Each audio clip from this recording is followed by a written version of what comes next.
My channel ఇప్పుడిప్పుడే AP ఉద్యోగ పెన్షన్లకు సంబంధించి ఒక ఇంపార్టెంట్ అప్డేట్ అయితే రావటం జరిగింది. పూర్తి వివరాలు వీడియోలో తెలుసుకుందాం. మీరైతే వీడియో స్కిప్ చేయకుండా ఎండ్ వరకు అయితే చూసేయండి. వీడియో నచ్చినట్లయితే తప్పకుండా లైక్ చేయండి, షేర్ చేయండి. ముఖ్యంగా ఏపీలో లక్షలాది మంది ప్రభుత్వ ఉద్యోగులు, ఉపాధ్యాయులు మరియు పెన్షనర్లు ఎంతో ఆతృతగా ఎదురు చూస్తున్న కీలక అంశం 12వ వేతన సవరణ సంఘం అండి. రాష్ట్రంలో నూతనంగా కొలువుదీరిన తెలుగుదేశం, జనసేన, బీజేపీ కూటమి ప్రభుత్వం ఈ విషయంలో ఎలాంటి నిర్ణయం తీసుకుంటుందనే ఉత్కంఠ సర్వత్రా అయితే నెలకొంది. ముఖ్యంగా సాధారణంగా రాష్ట్ర ప్రభుత్వాలు ప్రతి 5 సంవత్సరాలకి ఒకసారి, కేంద్ర ప్రభుత్వం ప్రతి 10 సంవత్సరాలకి ఒకసారి పీఆర్సీని అమలు చేస్తాయి. పెరుగుతున్న ధరలు, జీవన వ్యయం, ద్రవ్యోల్బణం వంటి అంశాలను పరిగణలోకి తీసుకొని ప్రభుత్వం ఉద్యోగ పెన్షనర్లకు కొత్త పీఆర్సీని ప్రకటిస్తూ ఉంటుంది. దీని ద్వారా వారి జీతాలు మరియు పెన్షన్లు గణనీయంగా పెరిగే అవకాశం కూడా ఉంటుంది. ఇది వారి ఆర్థిక భద్రతకు ఎంతో కీలకమండి. ముఖ్యంగా పీఆర్సీ కేవలం ఆర్థిక ప్రయోజనాలకే పరిమితం కాదు. పని పరిస్థితులు, అలవెన్స్లు, ప్రమోషన్లు, విధి విధానాలు, పదవీ విరమణ ప్రయోజనాలు అంటూ అనేక ఆర్థికేతర అంశాలపై కూడా పీఆర్సీ సిఫార్సుల ప్రభావం అయితే చూపుతాయి. ఉదాహరణకి గతంలో 10వ పీఆర్సీ ద్వారా ఈ 70 సంవత్సరాలు నిండిన పెన్షనర్లకు అదనపు క్వాంటమ్ ఆఫ్ పెన్షన్ సాధించుకోగలిగారు. ఇలాంటి కీలక నిర్ణయాలు తీసుకోవడానికి ఈ పీఆర్సీ నివేదిక ఒక ఆధారంగా ఉపయోగపడుతుంది. వాస్తవానికి 12వ పీఆర్సీ జూలై 2023 నుంచి అమలు కావాల్సి ఉండగా ఇప్పటి వరకు దాదాపుగా 2 సంవత్సరాలు సమీపిస్తున్నా దీనిపై గత ప్రభుత్వం ఎలాంటి స్పష్టమైన చర్యలు తీసుకోలేదు. ఈ అంతులేని జాప్యం కారణంగా ఉద్యోగ పెన్షన్లు తీవ్ర ఆర్థిక నష్టాన్ని చవిచూస్తున్నారండి. ఇక పెరిగిన ధరలతో వారి దైనందిన జీవితం కష్టతరంగా మారింది.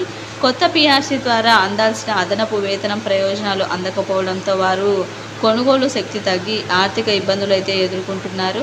ముఖ్యంగా పీఆర్సీ అమలులో జాప్యం జరిగినప్పుడు ఉద్యోగులు తక్షణ ఉపశమనం కలిగించడానికి ప్రభుత్వం మధ్యంతర వృత్తి ఐఆర్ ప్రకటించడం ఆనవాయితీ. ఈ ఐఆర్ పీఆర్సీ ద్వారా జరిగే నష్టాన్ని కొంతమేరైనా భర్తీ చేస్తుంది. ఉద్యోగులు, పెన్షనర్లు కనీసం 30% ఐఆర్ ఆశిస్తుండగా ప్రభుత్వం సాధారణంగా 8 నుంచి 29% మధ్యలో ప్రకటించే అవకాశం గతంలో ఉండేది. ఐఆర్ ప్రకటిస్తే ఉద్యోగుల మూల వేతనం డిఏడిఆర్తో పాటుగా ఐఆర్ కూడా కలుస్తుంది. ఇది వారికి కొంత ఊరటనిస్తుంది. అయితే 11వ పీఆర్సీలో అదనపు క్వాంటమ్ ఆఫ్ పెన్షన్ అంటే పెన్షనర్ల వయసు పెరిగే కొద్దీ పెన్షన్లో అదనపు పెరుగుదల విషయంలో కొన్ని కోతలు విధించారని, దానిని 12వ పీఆర్సీలో పునరుద్ధరించాలని విశ్రాంత ఉద్యోగులు బలంగా కోరుతూ ఉన్నారు. అయితే 12వ పీఆర్సీ కమిషన్ ఏర్పాటులో గందరగోళం అయితే గత ప్రభుత్వ హయాంలో జరిగిందండి. గత ప్రభుత్వం జీవో నెంబర్ 68 ద్వారా 12వ పీఆర్సీ కమిషన్ను ఏర్పాటు చేసింది. అయితే కమిషన్ చైర్మన్గా నియమితులైన రిటైర్డ్ ఐఏఎస్ అధికారి మన్మోహన్ సింగ్ గారు అయితే రాజీనామా చేయడంతో కమిషన్ పూర్తిస్థాయి నివేదిక సమర్పించలేకపోయింది. దీంతో మళ్ళీ కొత్త కమిషన్ వేయడానికి సమయం అన్నటువంటి వాదనలు కూడా వస్తున్నాయి. ప్రస్తుత కూటమి ప్రభుత్వం ముందున్న సవాళ్లు, ప్రత్యామ్నాయ మార్గాలు గమనించినట్లయితే నూతనంగా ఏర్పడిన కూటమి ప్రభుత్వం ముందు 12వ పీఆర్సీ అమలు ఒక పెద్ద సవాలుగా నిలిచింది. అయితే ప్రభుత్వం ఈ విషయంలో సానుకూలంగా స్పందిస్తుందని ఉద్యోగ వర్గాలు ఆశిస్తూ ఉన్నాయి. కొన్ని ప్రత్యామ్నాయ మార్గాలపై కూడా చర్చ అయితే జరుగుతోందండి. క్యాబినెట్ మరియు ఉపసంఘం ఉన్నతాధికారుల కమిటీ పీఆర్సీ కమిషన్ ఏర్పాట్లు లేకుండా క్యాబినెట్ ఉపసంఘం లేదా ఉన్నతాధికారుల కమిటీ ద్వారా ఉద్యోగ సంఘాలతో చర్చించి ఆమోదయోగ్యమైనటువంటి ఫిట్మెంట్ శాతాన్ని నిర్ణయించి దాని ఆధారంగా పీఆర్సీని అమలు చేయవచ్చు. అయితే గతంలో కొన్ని రాష్ట్రాలు కమిషన్ నివేదిక లేకుండానే ఫిట్మెంట్ ప్రకటించి వేతన సవరణ అమలు చేశారు. అయితే ఉద్యోగ సంఘాలతో చర్చలు అంటే ఫిట్మెంట్ శాతం, ఇతర అలవెన్స్లు, ప్రయోజనాలపై ఉద్యోగ సంఘాలతో విస్తృతంగా చర్చలు జరిపి వారి ఒప్పందం మేరకి ప్రభుత్వం నిర్ణయం తీసుకునే అవకాశం కూడా ఉంది.